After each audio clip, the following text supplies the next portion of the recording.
Greetings everyone, hopefully you are all having an absolutely wonderful day. My name is FlareBlitzed and welcome back to Missing Time. If you missed out on the end of the last episode, I basically described that I think that Shazeo's good ending is impossible to get at this time.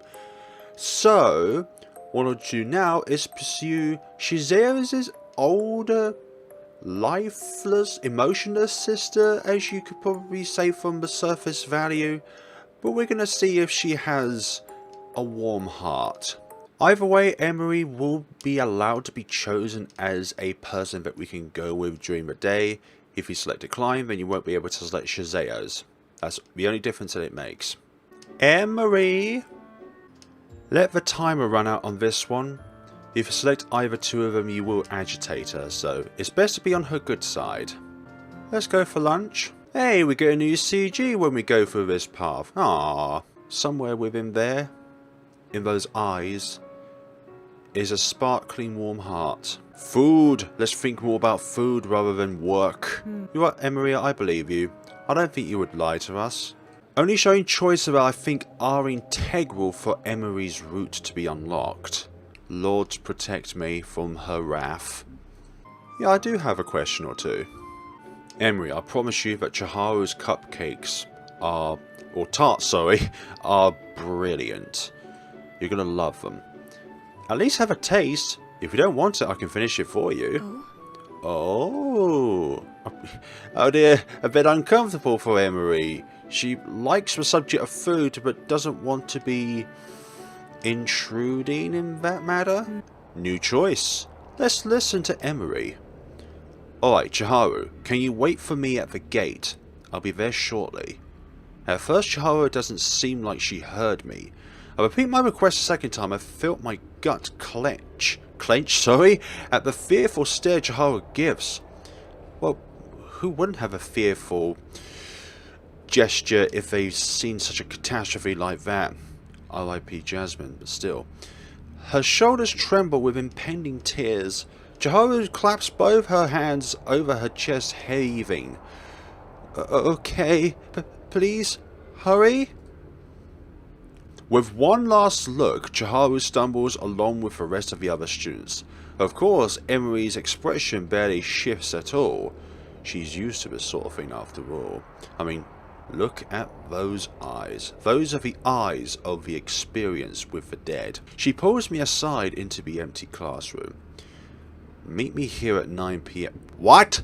9 PM? What are you, Shazeo? We're going to be intruding the school when it's shut? What? There are traces of dark energy at the scene. Something cold slithers into the pit of my stomach. I gulp audibly. Why not tell the teachers then? Surely as the head shrine maiden you can. This goes beyond their understanding. So why am I any different? Surely I'm outside of the Odashi clan / family, so surely I would have kind of like the same traits as the teachers would when it comes to supernatural detection. Besides, with the school in chaos, I cannot focus. Too much chaotic in networking, as it would be called. Chaotic networking is just essentially when there's too many communications trying to intertwine at the same time. So she is willing to go against what the teachers want. Emiri, the picture of proper perfection, is going to walk into the school in the middle of the night to investigate the crime scene. If I wasn't so shaken by the recent incident, I would have found this a lot more shocking. Yeah. Hey, meet me here at 9 PM. We gotta go check out some dark energies. Welcome to the reiteration of Scooby-Doo. Alright. I'll go. Giving me a court nod, Emiri marches out. Of course she would. Pinching the bridge of my nose, I took a few deep breaths to calm myself before rushing out to meet with Chiharu. Flattening against the gate, she looks absolutely frightened. No surprise there. And I feel another pain of guilt shooting through me. I coaxed Chiharu out of her stance and let her lean onto me as we began our walk back to home.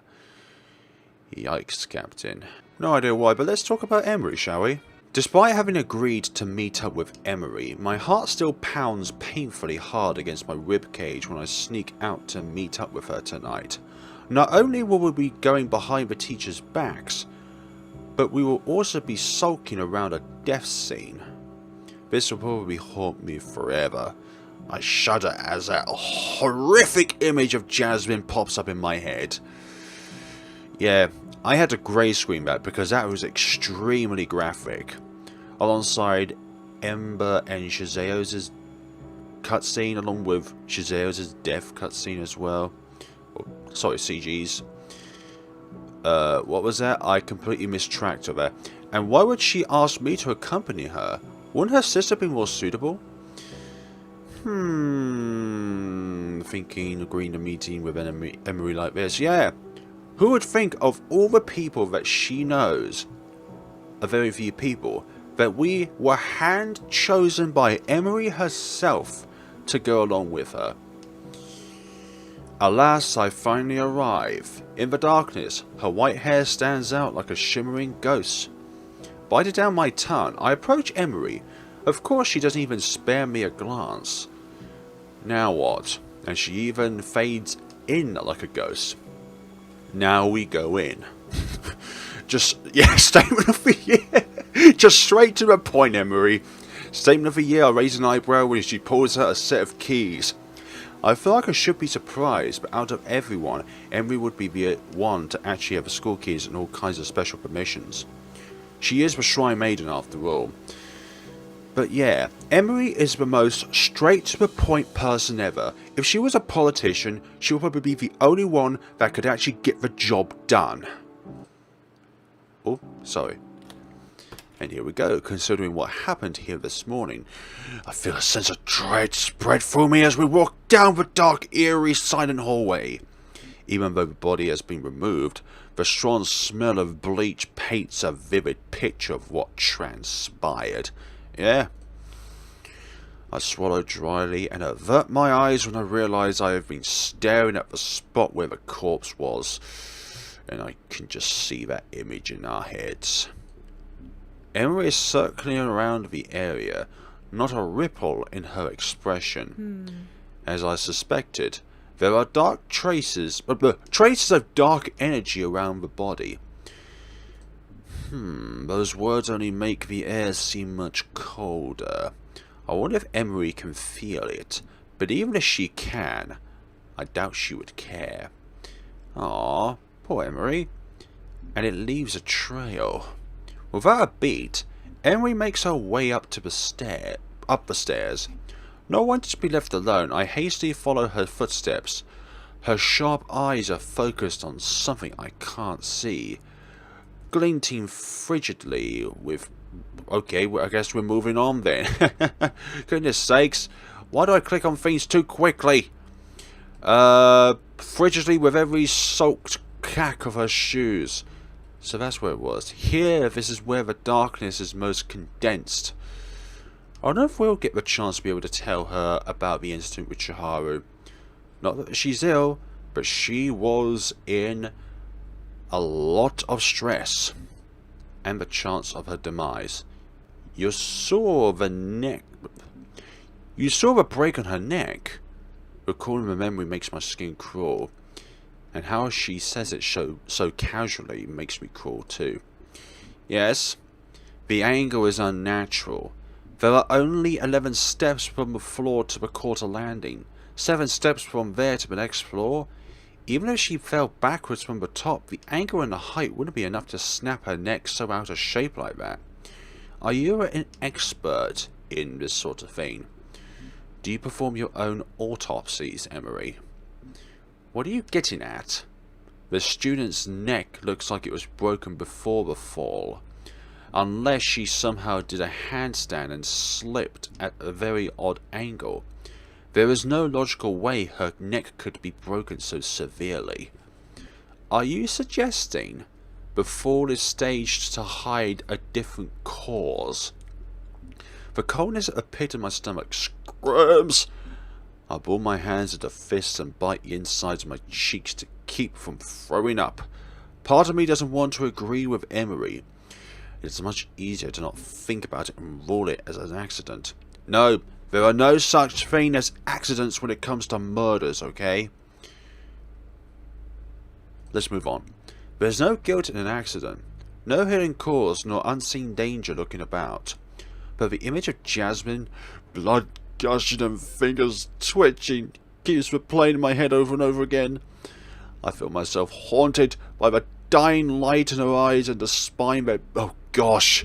I think out of all things that horrifics me the most are the eyes of a person. If you could just tell that those eyes are in sheer desperation, that really enters into your brain. Like, just... That is one of the few things that really gets to me. And glass breaking, I don't know why. It is, as Emiri said, it's too odd to be considered an accident. From the electricity going out to the angle of the break, they don't add up. As seen it up... Yeah, I wonder how it got suddenly dark. It's because of the electricity going out. And seeing it up close, I gulp audibly. There is no way I would believe it if they tried to paint this student's death as suicide. It can't be. No. How could she do that herself? There's too many causes of accident there. There is nothing else here.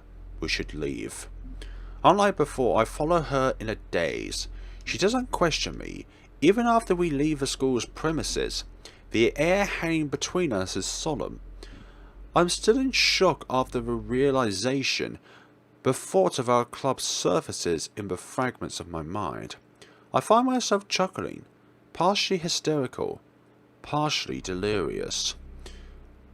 I don't think we should mention the occult club to her because she dislikes both the club and Ember itself. The occult club itself and Ember herself. That's the correct way of doing it. What would the others think of this? The others would have a field day finding out about this. Pardon? Seems like Emily was lost in her own thoughts too. The others, what do you think they would say about this? Nothing nice, obviously. That's specific. Emiri, what do you think about the girls? Emiri steps halt for a second before she resumes, steady and unwavering. Chihara is a nice girl. Ember is brash and dishonest. Yet, like I said, Emiri is just straight to the point. No beating around the bush. If you tell her if it's a triangle or a circle, she'll definitely say if it is a triangle, rather than saying, well, if you take this side and that side and you measure this angle to that angle, you could probably tell it's an equilateral or an isosceles triangle. Just say it's a triangle. That's what Emily is good at. Just delivering the answer as soon as possible and straight to the point. It's late. You should go home. What about you, Emily? Actually, you know what? Emily will be alright. If there's any stalkers out there, they'll be frightened by Emily's presence. I'm sorry. We end up parting ways, leaving me with even more questions and impending nightmares. Those people probably resume her as a ghost. Ghosts aren't real, by the way. Side with Emily. Like Shizaya has said, Emily is the expert. If she thinks there's some dark energy surrounding the case, which we established last night, then I believe her. Now, not without chills running down my spine, of course. Shizaya frowns at me. Wouldn't she be happy that I agreed with the two of them? Seriously? You two? This isn't up for debate. I'm putting up the wards now. Flare, come. Okay, we've been summoned. We've been summoned once again. Okay, now Ember looks just about ready to tackle Emiri to the ground. Quickly, I follow the elder Onishi out of the classroom. Not quick enough to escape Ember's frustrated shout, though. Of course, she really is worked up about it. That isn't my issue. So what do you want me to do? You will help mark down the locations for the wards. What, me? But I don't know anything about this stuff. Wouldn't Shizaya be more adequate to help? Heck, even Chihara would be a better candidate than me. That doesn't seem to bother Emiri, however. Shizaya was more prone to yeah, messing up with wards been helping. I get ya. That's a bit harsh. Emily doesn't seem interested in carrying out more conversations, so I'll follow her quietly. Somehow I have an uneasy feeling about this. I try to combine uneasy and feeling. Shoulder soldier. The rest of the week passes by, full of whisperings and cowering students. Okay, I think we've already been looking at this before. Interesting. Chihara wants to go to the mall today, but I've already promised my mom that I'd go with her to her health checkup. Like everything else here in Komachi, the hospital is quite small, and the waiting room we were directed to looks like a compact clinic, which makes it easy to spot Emiri walking down the hall, standing out with the vibrant colours of her signature Miko getup. Hey Emiri. Oh? Flare, are you sick? Her question has me gawking for a moment. No, I'm just here for a checkup with my mum. Still sitting beside me, my mum quietly chuckles. Aww. Feeling my cheeks burning, I quickly introduce Emiri to her. Politely, Emiri bows to my mum. Aww. Pleased to meet you. And you, dear. Emiri is one of my clubmates. Is she now? How is my flare at school, Emiri? Ah, is this going to be an embarrassing moment for our dear protagonist? I'm sure Emiri is so excited to hear all about the childhood things that the MC has gotten up to, for goodness sakes. Like, she'll have the same expression at the end of the day, but the gears will be turning in her head. Mom? Oh, no need to be embarrassed. I was worried about Flare when we moved back, but seeing how he's made good friends with such a nice girl relieves me. Trust me, Mum, you don't know her. Emiri merely raises an eyebrow. I, on the other hand, wish that the earth would open and swallow me whole. Thankfully, before Emiri could answer my mum with her deadpan literal facts and humiliate me to kingdom come, a nurse calls out for my mum. Oops, I'll be back in a bit. Nice to meet you, Emiri. And you. As my mum hurries off, we are left with an awkward silence that makes my collar grow hotter with every passing second. I'm sure glow wouldn't be too far-fetched. Sorry. My mum can be really enthusiastic. No problem. I can somewhat understand her enthusiasm, though. You do? Yes. Your dating history must be as cold as the ghosts in here for your mother to be so glad. Gosh, that is such an insult, for goodness sakes. I shouldn't have asked. I have questions, and also a lot of mixed feelings about that. Your dating history, or your mum's elation? Forget about it. Once again, silence drowns my attempt at a conversation. But I suppose I should try a bit harder, even if it was unsettling. Emiri is interested enough in talking to me to crack a joke, but the least I can do is keep it going. So why are you here, Emiri? I was asked to perform a blessing ritual on premature newborns here. Ah. Of course, I should have guessed based on what she's wearing. Exactly. Am I keeping you? I am not a... Where'd you get that from? Like, okay, let's get to the conversation at hand. Okay, we're going to go all the way down to the bottom to see where we would identify the conversation being that Emiri is some sort of pet. For goodness sakes, what on earth have we done wrong? Yeah, am I... Okay, I kind of get why, but for goodness sakes, am I keeping you, as in like, keeping you from going where you should be going? I'm not a pet. Once again, taken aback, a surge of mixed emotions rushes through me. First I am mortified, then I am embarrassed beyond words. No, I didn't mean... You are a jumpy one, aren't you? Was that Emiri joking again? I was on my way out. I completed the ritual a while back, but I wanted to have a look around this place. For any dark energies I suspect For goodness sakes. You know what I'm going to try and say through my suspicions. Though still reeling, that bit manages to catch my attention. Were you investigating this place? How can someone be both so sharp and so dull? You know what? We're just like that, okay? We're a hammer, okay? The top end of the hammer is quite sharp, but the bottom end of the hammer is very dull. We're multifunctional. I wince, but decide to barrel on. I'll take that as a compliment. Yes, I was conducting a solo investigation regarding my suspicions. Have you found anything? Yes. A different kind of adrenaline fills my system. This time it's fear. Though faint, there are lingering traces of dark magic in this place, especially around the inpatient ward. I've never considered myself a superstitious person.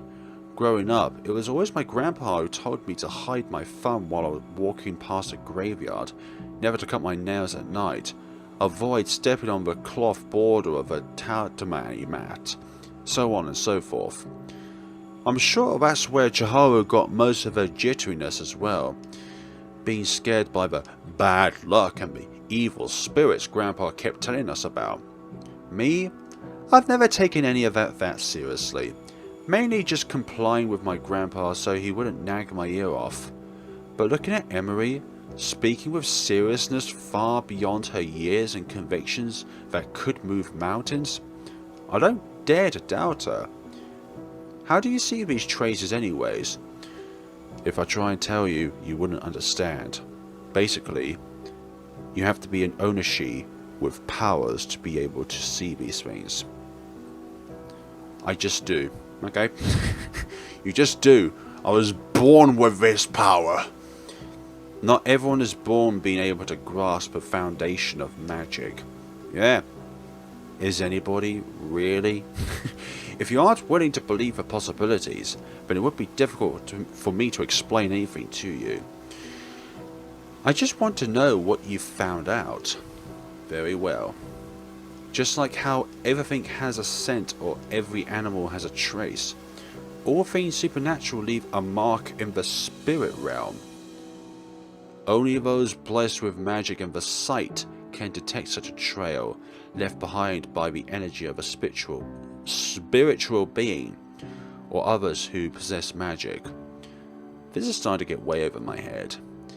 And you detect a trail like that here, not just any trail. It is the same trail as the one back at school. I don't know what to say to that. Am I scared? Definitely. But what can I do against something so utterly out of my range of understanding? I don't believe in ghosts and evil spirits. But if they are real, then what else can I do other than counting on Emiri to uphold her duty of protecting this town? Hold on. Are you saying that there are other people who can do magic? But of course, there are other priests and priestesses that can use holy magic.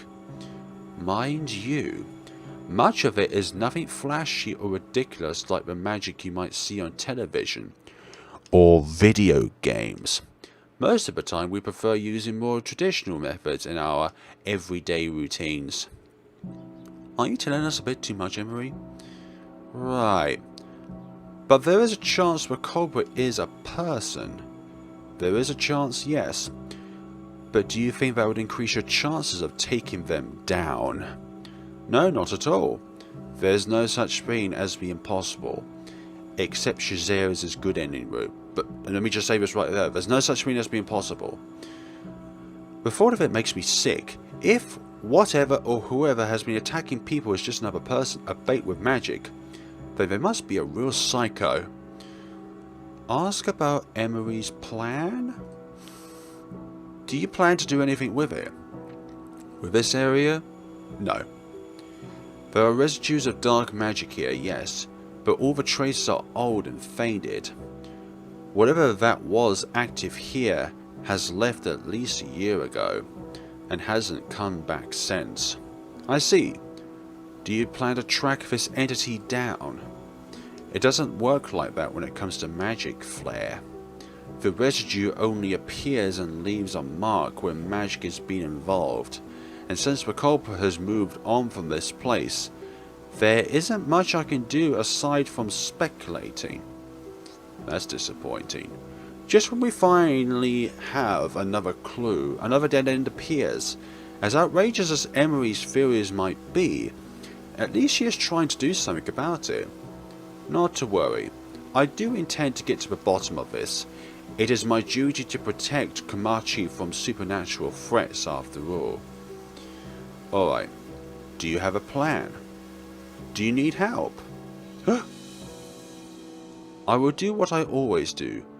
Locate and purify the source. Feeling a bit uncomfortable under her piercing gaze, I rub the back of my head and force out a small laugh. Do you mean search and destroy? Oh my gosh, is that a COD reference? Oh dear. Because that sure sounds like you do. Yes. Oh, and another thing, Flare. Dreading what Emiri might tell me, I hesitate for a moment. Yes? There has been another death. Great. Just what we always needed. More bad news. Audibly, I suck in a breath. Oh God! It is not someone for Komachi High, however, and I doubt he is anyone we know. Still, there's another death. It's horrible regardless of who a person is, exactly. This man worked at one of the new high-rise business centers in town. Apparently he got into a very unfortunate accident while mountain climbing earlier today. I was told that since he has no relatives, his funeral will be conducted at the shrine. It will be a quiet and small affair. Unable to stop a shiver that runs through my whole body, I hate the words I'm about to say next. Sounds familiar. Yes. There will be some form of report, but I doubt it will make headlines. I want to head to the site, but I was booked here first, and I have another ceremony to perform at a new construction site in an hour. Like the one... Like the one that you saw when we was with Ember, Shizeo, and Chiharu? That site which was newly constructed, which Ember suspected that there would be gang members there? Do you need help? Yeah, let's avoid the question of why are most of the cases near the shrine. Emiri, do you want me to follow this lead? No. Just because you are part of the occult club, or whatever Ember decides to call it, doesn't mean you should stick your neck out like that. But solving this case will put a stop to this entity's rampage. Don't you want that too? Flare, do not try to play the hero. The supernatural is not meant to be trifled with, and it's not something an outsider should get involved too. Putting yourself in needless danger would only make it worse. So we picked the bad option there. Emiri is right. However, admitting that only makes a sense of helplessness wash over me. Even if I can prove that whatever or whoever behind all of this is involved with Grandpa's passing, there's absolutely nothing I can do about it. In a situation like this, it is best to look out for your own safety first. The best you can do is keep whatever matters to you most close, and not risk anything to the unknown. Biting the inside of my cheeks, all I can do is nod at her. Feeling numb, I think about my family, Chiharu, and, oddly enough, Emiri. I don't know what bothers me more, the thought of not being able to help or knowing that Emiri would be out there alone, chasing a killer. Tell Emiri about Chiharu, okay? So I prophesized this earlier. At some point we would be able to tell Emiri about the Chiharu incident. And Emiri is the only character so far which we have not been able to chosen so far about this scenario. Yes, we will. Banishing my inherent thoughts about what Emiri just shared, I look up at her, bite down my lower lip. There's something I'd like to have your professional opinion about, but can I have your confidentiality? Curious, but yes, speak. Do you remember the day we all thought Chihara stayed home because she was sick? I do remember this. Oh, now I've done it. Chihara told me to keep everything quiet, but the circumstances surrounding that incident were suspicious. Still, I can't find any logical explanation for it. I'd like someone to help me out, and who better to do this than Emiri Onishi? Chihara wasn't sick. I came to see her that night, but she wasn't home. I received a disturbing phone call then, telling me to go to the storage room at school. I freaked out and tried to call the police, ambulance, firefighter, even you guys, but my phone didn't want to work at all. I bite down my tongue and fight away the nausea I described to Emiri the condition I found Chihara in that night. I didn't stop to investigate further. I just had a really bad feeling in my gut that night. If I was any later, or if we stayed any longer, something really bad would have happened to us. Emily is quiet at first. This can go both ways. It might indeed be a supernatural happening, or it could just be a stupid prank. Okay, of all people, I didn't expect Emily to give me this half and half answer. Would it be more like her to jump right to the supernatural conclusion? Then again, she is the most logical one out of everyone at the club, and I can see how she would think it could have been a prank. But the handlebars completely melted off on the inside, and even if it's a prank, I don't think any student could have access to tools capable of doing that. Somehow, even if someone does have that kind of access, they couldn't possibly do such a thing without being found out. That storage isn't far from the classrooms. People would have noticed something going on. You are right. I will take a look at this when I scatter my seers around the school. Emily goes quiet again after my barrage. Alright. Thanks, Emiri. Don't thank me. If whatever took Chihara is the same entity as the thing that kills Jasmine, then it will most likely come back for Chihara again. I suggest you keep an eye out as well. Neither you or Chihara is capable of handling that kind of situation. Run at the first sign of trouble. Don't tell anyone else about this. I don't know how to respond to that. Somehow, having Emiri say all of that just makes me feel worse. Before I could think of what to respond to her, Emiri lets out a small sigh.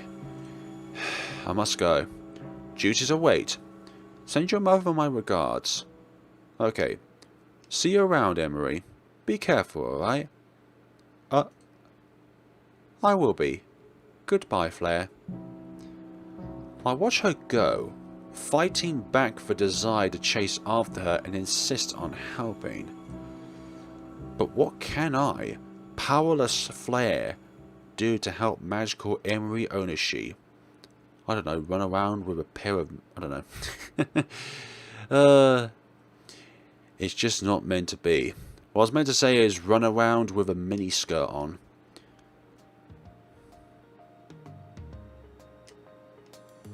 On our way home from the hospital, I remember that I need some office supplies, which is more or less an excuse to separate from my mum, who's been bombarding me with questions about Emiri. I'm sure if my cheeks burn any hotter than they already have, they would disintegrate.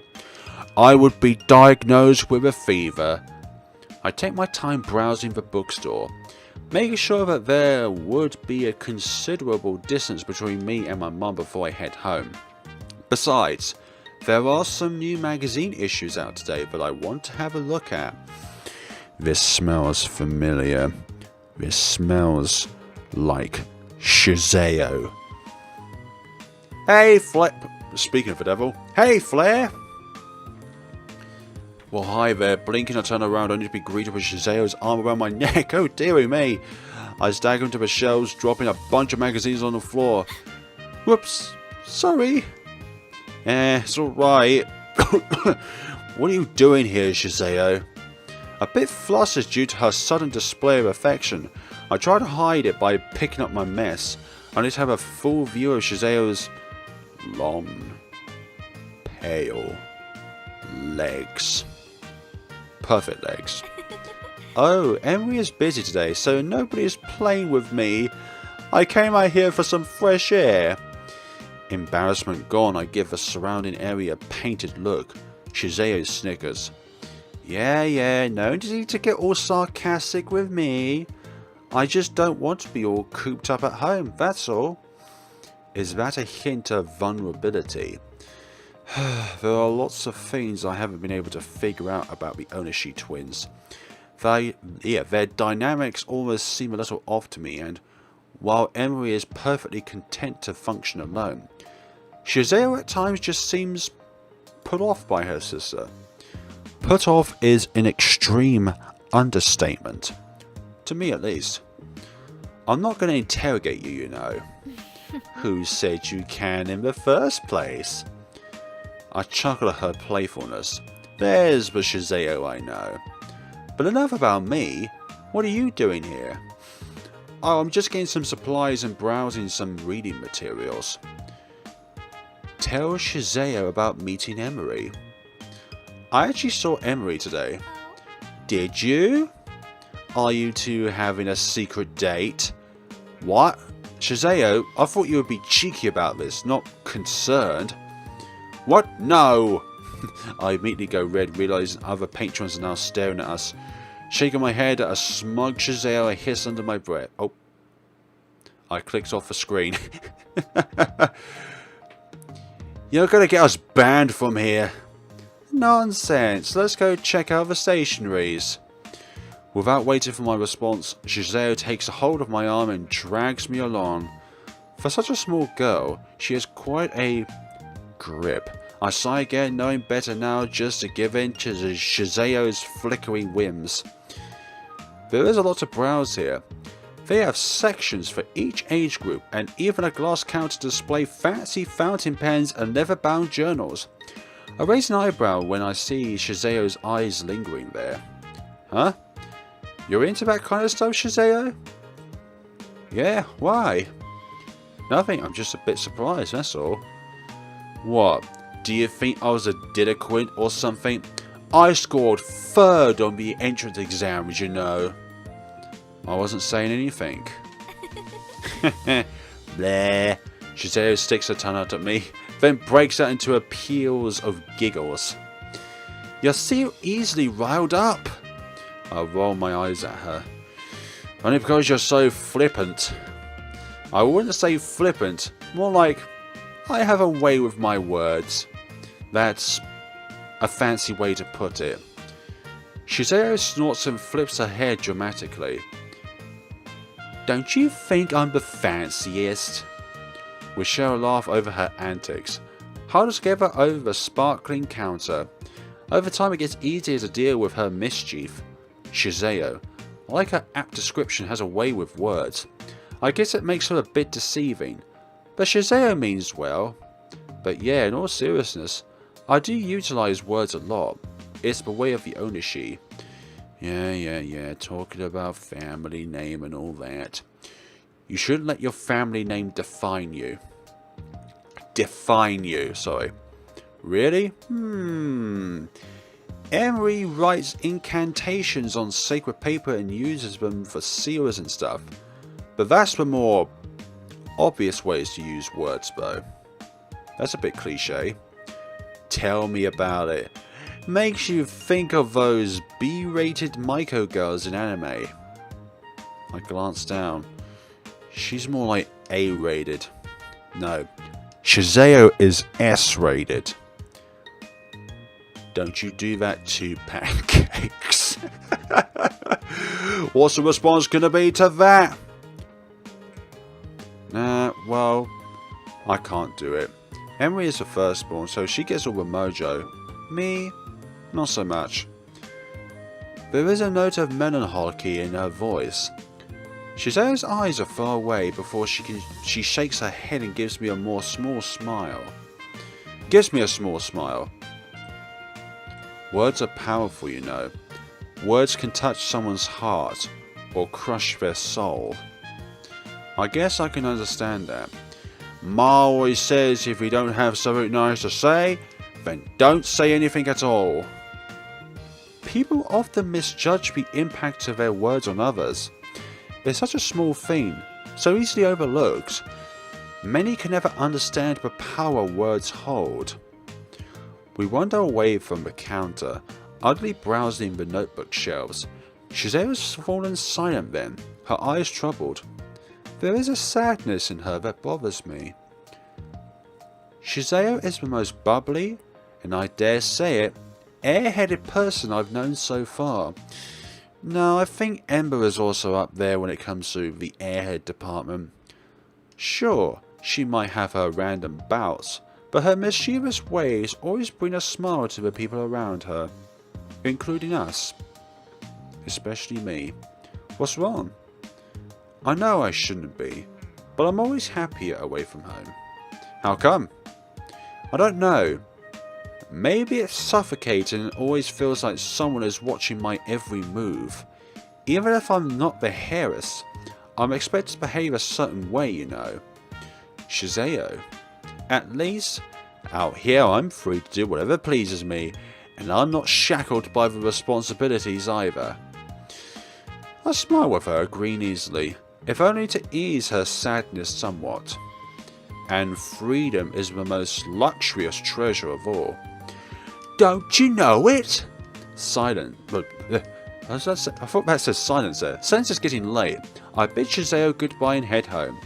Our conversation lodges at the back of my head, and I have an inkling feeling that I should have stayed, at least to keep her company. It's apparent that Shizeo is feeling lonely, but it also isn't my place to interfere. What's between Shizeo and Emiri isn't my business. I have a feeling that at some point down the line, especially when it comes to the seclusive secret route, that those barriers are going to have to be torn down. And for the greater evil that the curse is, I think the only way which we can defeat it is if those two work together. A vessel of the curse and the destroyer of a curse. If Emiri can have the inner ability to believe so, that is. And if I spend more time with the younger of the twins, I know more issues would be dragged up. I'm not in the right headspace to add more of my worries right now. Not with the things Emiri told me earlier today. Then let's go home then. With all that's going on, I'm surprised I was able to get any sleep at all. Shizeo didn't join us for the gaming session last night. Though Emma didn't have any questions about that, I don't feel like playing either and logged off early, much to Ember's annoyance. Nevertheless, I woke up early and now have my finger hovering over a number. Ah, screw it. I may or may not be tapping my foot impatiently as my phone rings. Hello? Huh? Is it me or does Emily sound tired? Morning. How are you doing, Emily? Morning. I'm good. How are the enchantments going? Well, I've been working non-stop. Yeah? For a whole day? Yes. Don't overwork yourself, Emily. Did you at least get some sleep? Yes. I don't know what to think about that little pause. How is Shizeo? The pause is longer this time. And when Emily answers, her tone is clipped. She's fine. Alright, I'll see you around then. Have a good day, Emily. You too. She hangs up. I scratch the back of my head. From the sound of it, Emily is definitely overworking herself. Once she sets her mind to something, it is really difficult to distract her. Tunnel vision. Even with basic needs, I probably should go check on Emily and bring her some food. Emily. So there's only been at one point where we had more than one option there. And that was the convergence of Ember's and Shizeo's roots. Before I make my way to the shrine, I stop by a convenience store, buy 2 bento lunches. Remembering her affinity of sweets, I pick up a couple of packaged... I'm not going to try and pronounce those 2 words. The flavours vary, so I pick one of each. She'll probably just eat the desserts at this rate. She has a sweet tooth. The Onishi Shrine is built on the side of a mountain. It stands imposingly, overwatching the town. The torii is made of grey stone. I think torii is Japanese for gate, with dragons curling on either side and kitsune statues guarding the stairs. The shrine's ground is spacious, shaded by aging maples and pines that frame the crimson building. Don't say the word crimson building in this scenario. Do you remember that part in Ember's bad ending where this entire area was engulfed with red or autumn leaves, making it stand out like a crackling fire at the heart of the forest?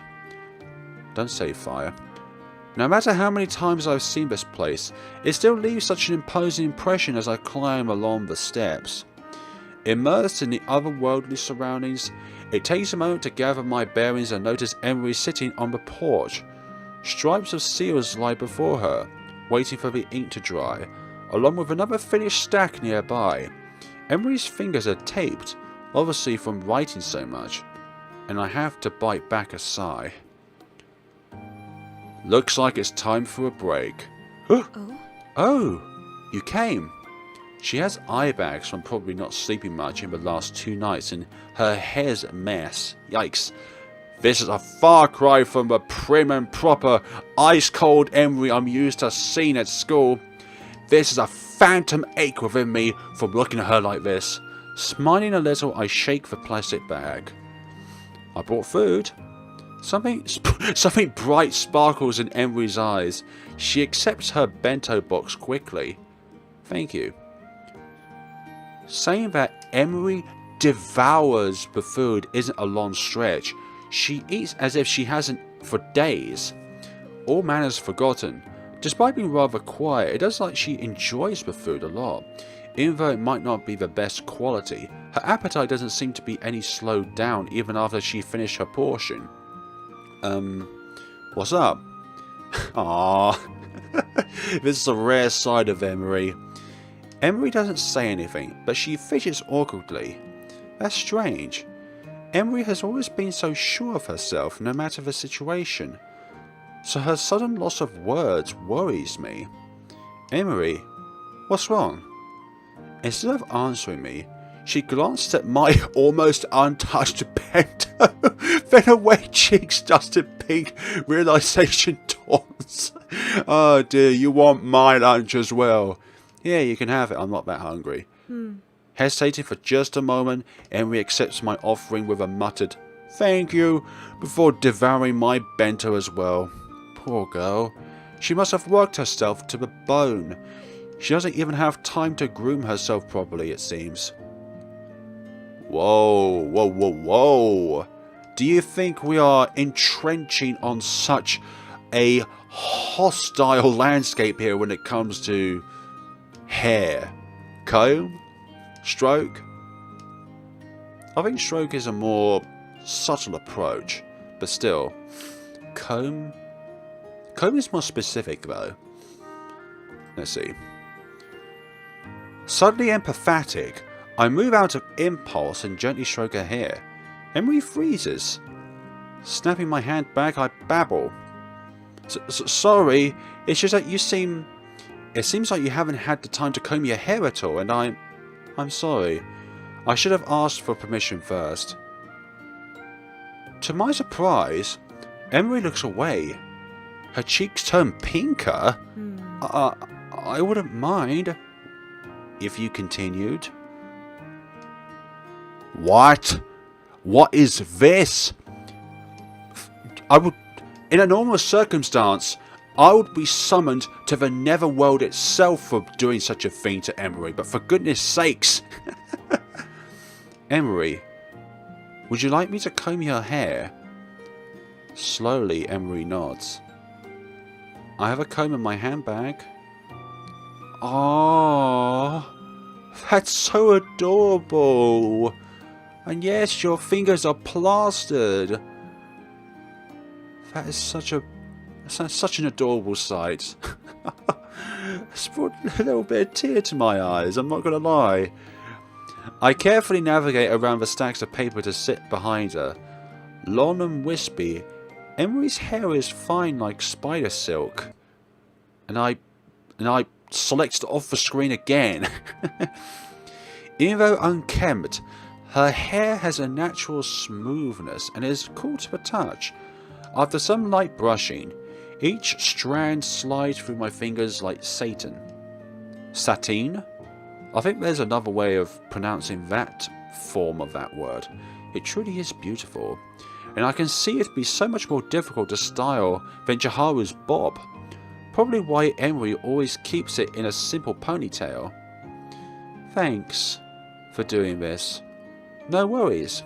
That's what friends are for. We fell into companionable silence.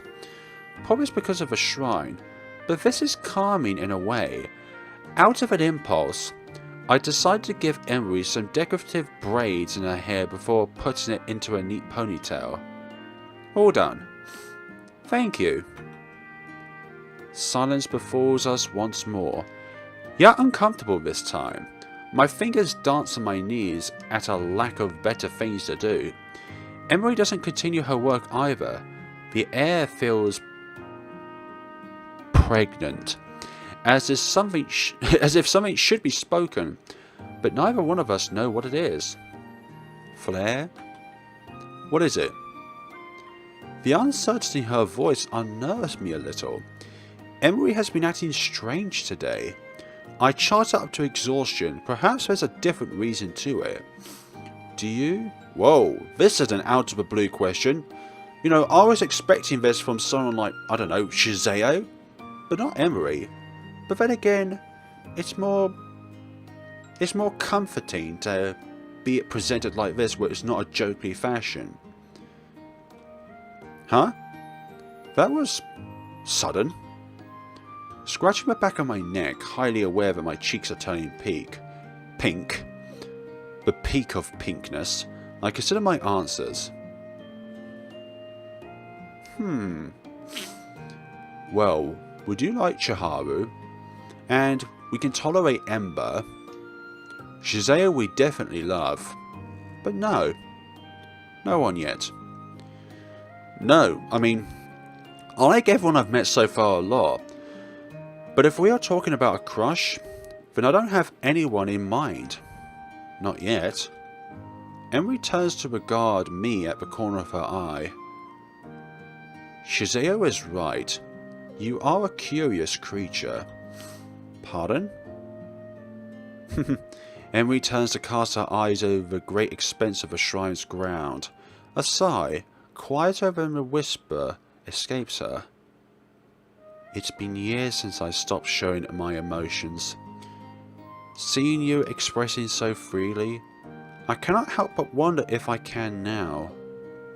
The sudden confession renders me speechless. I don't think speaking now would be appropriate anyway, so I wait for Emiri to continue. Her face is as still as a lake, yet there was the slightest of tremors to her voice. In order to protect everyone and fulfill my duty, I discarded my emotions along with the love of my sister. Some might say it's a great sacrifice, but it is all but a price. Yeah, that ties in with what Shizeo said about other things. Tell me, Flare, is this how a person should live? Emiri. Then it occurs to me, being the heir to the shrine, Emiri must have lived an extremely sheltered life, all the while being burdened with duties to worries that someone of her age shouldn't have ever known about. Somewhere along the line, Emiri lost the ability to express herself, and eventually the ability to feel the world like a normal human being should. Emiri Onoshi has always been an enigma. She can be irritating. Wait, Emiri irritating? I thought irritation comes from somebody trying to poke you at the sides or anything like that, but I would say Emiri is the last. I'll say irritating is the last word that would describe Emiri. She can be irritating at times and seemingly impossible to solve. Actually, just thinking about that right now when it comes to decisions in class, she can be a bit irritating. But now that I have the pieces, it paints a picture so sad my heart aches for her. Ah. Not knowing what else to do, I reach out and embrace her back. Her breaths flutter and Emiri trembles against me. This warm feeling. I don't understand it, but I'd like to feel it again. Gently, Emiri pulls away. Standing up, she brushes down her hakamana and clasps her hands together under the sleeves. I envy Shizeo sometimes. I know she resents me, but at least she can freely feel I am but a foil to her spotlight. But that's alright. We each serve our purpose. Without a purpose, we would have all been puppets to a higher power. So what you're saying is that you shouldn't be naive, and that you would follow the word of another. Emiri, I don't... Finally, after all that talk, Emiri turns around, staring at me as if she could glean the depth of my soul. Emiri's words make my hair stand on ends. Never let your guard down around Shizeo, Flare. It would be unfortunate if anything is to happen to me. If anything is to happen to you. You know what, coming from Emiri, that is a very good start of opening your heart. This is too eerie. With grace and absolute certainty. Emiri's warning echoes between us, fraying my already scrambled nerves. There are so many questions, fragments of my doubts and disbelief swimming in my head. Yet I can't seem to grasp at any of them. Is this what Shizeo told me about the power to manipulate words? As of now, I can't seem to decide. Who should I believe in? What have I got myself involved into? Still, considering who Emiri is and what she has been doing all of her life, there must be something that she knows better than the average person. Most definitely. I think we all have at least one thing in our lives that we're much better at understanding than 99.9% of the rest of the population of the human race. But of course, there's the saying, there's always a bigger fish. There are a lot of questions in my mind.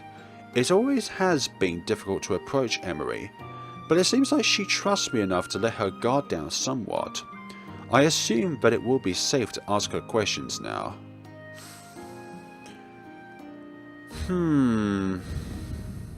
Let's be lighter. Let's not ask about the curse, because I think that is a dishonest thing to talk about. Cases. Emiri, do you think the cases last year are related to Jasmine? There is a high possibility. Alright, I know your opinion, and it's not like I'm disagreeing with you, but just humour me for a bit, alright? Go ahead. Okay. So what if the culprit behind this is human, like Ember said? What if they think lumping up all the cases as suicide is too suspicious and have turned to accidents instead? That can be another possibility, but that does not limit to just humans. What do you mean? There is a reason why the supernatural is elusive. Their agenda is incomprehensible to humans, and their interests vary from petty mischief to terrible malice. They can either be hidden from the naked eye, or blatantly walking among us. That really doesn't help at all. Narrowing down the suspect, that is. I don't think anyone in this club truly understands the magnitude of this if every single case is connected. The words hang stale in the air between us. My skin pinpricks all over. Emily is right. I don't know. Can't even comprehend the magnitude of all this. It's not something I was raised to expect. Some small superstitious habits here and there. Sure, but not this. No way in hell. Why hadn't you got involved with the cases until, well, recently? They were not brought to my attention as such. The ownership does not get involved unless there are reports and evidence of the instances being supernatural, meaning that the police cannot put a cause as to why the murder happened. So that would be why a supernatural case would be involved. Having flashbacks to bloody chronicles. Isn't that just cold? But sorry I speak out of turn, but don't the ownership hold a lot of power over the town? That has nothing to do with whether or not we should be involved. Having powers does not mean we should be involved in anything that isn't spiritual. There's some dignification and responsibility there. I don't think I'm comfortable with continuing this conversation anymore. Ask about Grandpa. Yeah, because if you remember, from Chiharu's route, we uncovered a diary of Grandpa's. And in that diary contains content of a hypothetical scenario of Flare's grandpa and Emiri's grandmother or great-grandmother. They could have been married. And in that case, both the MC, along with Emiri and Shizeo, they could have all been related, family-like. But this, we're still just unblood-related strangers. Emiri, I remember you talking about the deaths before the cases. Do you still think they are related? There is a high possibility. If these cases are indeed supernatural as I suspect, then the chances of whatever the entity is causing havoc might be involved too. The surge of natural deaths could very well be their test run. The thought of my grandpa being a possible test run, as Emiri said, makes me want to throw up. Shaking my head, I collect my scattered wits for more questions. I don't know if you know, but my grandpa used to work here, at the shrine. Oh? Did he now? I do admit, I remember you and your grandfather. Now that's a surprise. Do you? Why do you say anything? It is a trivial fact. Yet because people come and go as they pass. So therefore, smaller things are very kept under the radar. The topic also has never come up before now. Yeah, so why should it be a topic in the past? This girl is quite impossible, huh? But I guess that explains why she was giving me such strange looks when we first met. Yeah, it's almost like, somehow I know you from somewhere, but I can't quite pinpoint where you were in my memories. Right, so you didn't know my grandpa worked at the shrine before? No, he must have been there during my grandmother's time. I wouldn't have known. It is strange though. Usually people who worked at the shrine would stay there until the end of their time. Your grandfather must have left before I was born. I wouldn't know. Feeling like I have overstayed my welcome, I stand. I'll take my leave now. You still have a lot of work to do, so I'm not going to bother you further. See you later. Nodding, I shuffle away, feeling Emiri's eyes on me. The conversation with Emiri has been both enlightening and given me more questions than what I already have. Speaking to her is like walking through an endless corridor, where each door opens to a different path. If the circumstances were light-hearted, I would have loved to chat with her more and explore the girl underneath all fronts of responsibility. Unfortunately, that's not the world we live in.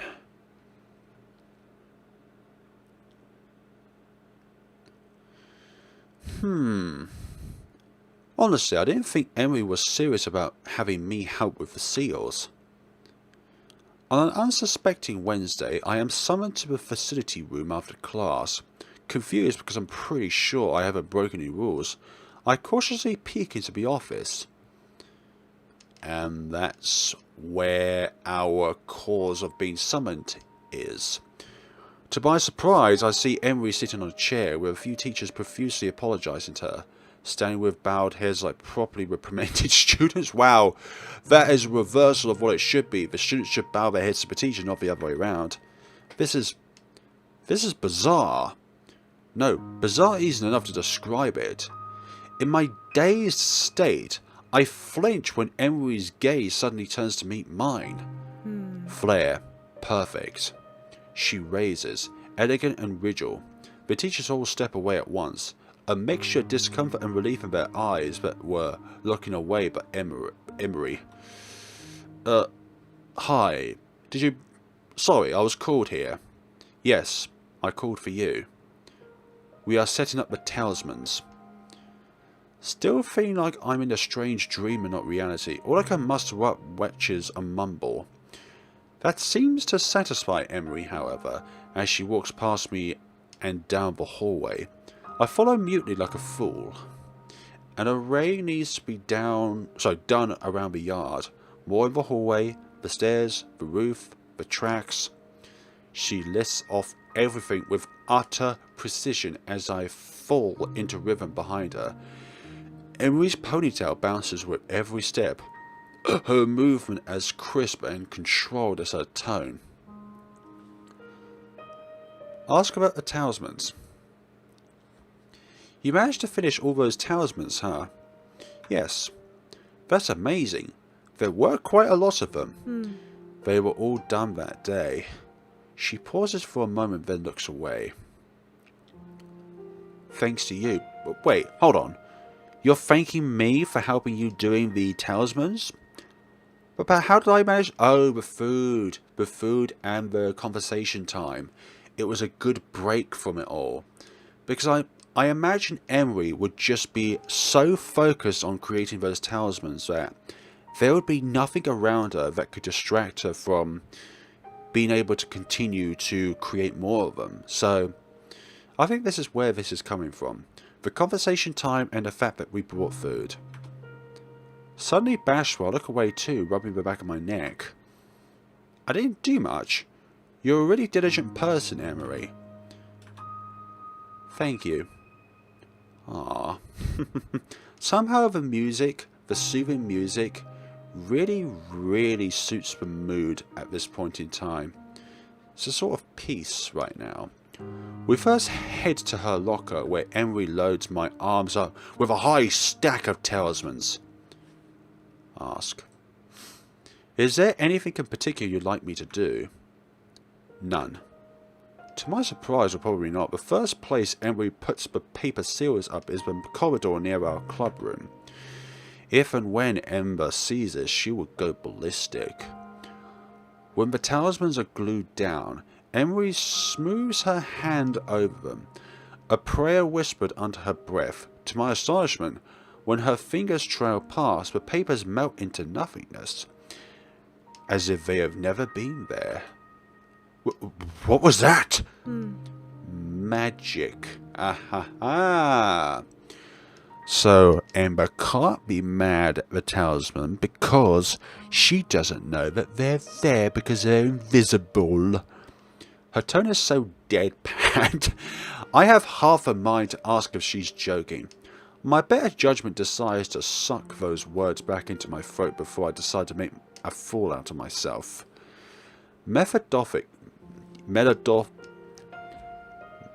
Saying this word, for goodness sakes, Flo, would you just spit out the word? Methodically, Emiri moves from one classroom to the other, repeating her motions of pressing talismans into the four corners of the room before making them disappear. While still dumbstruck, I do my best to follow her and hand Emiri the papers when she reaches for one.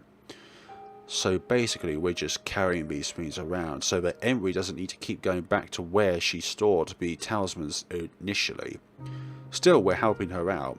Even if we're not doing anything hugely practical, we're saving her steps.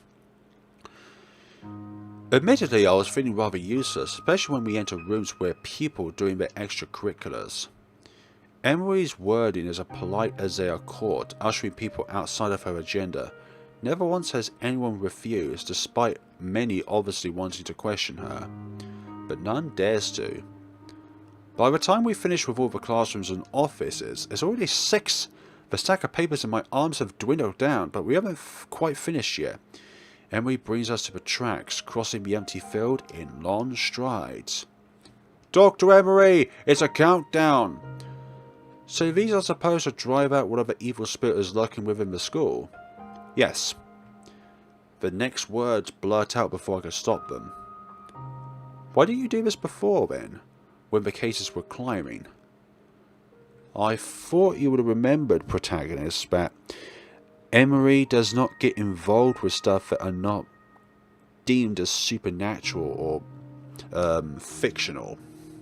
In our regards, anyways. For a fraction of a second, Emiri's steps falter, but then she picks up the pace as if nothing happened. The early bird may get the worm, but the second mouse gets the cheese. Yep, because the first mouse is dead. This time it's me who halts to a stop. But what? It comes out faint, like all the air is punched out of my lungs. There's a faint curl to Emiri's lips, like she's teasing me. I blink and the smile is gone, leaving me terribly off kilter. Scrambling, I catch up to her, determined to keep my mouth shut for now.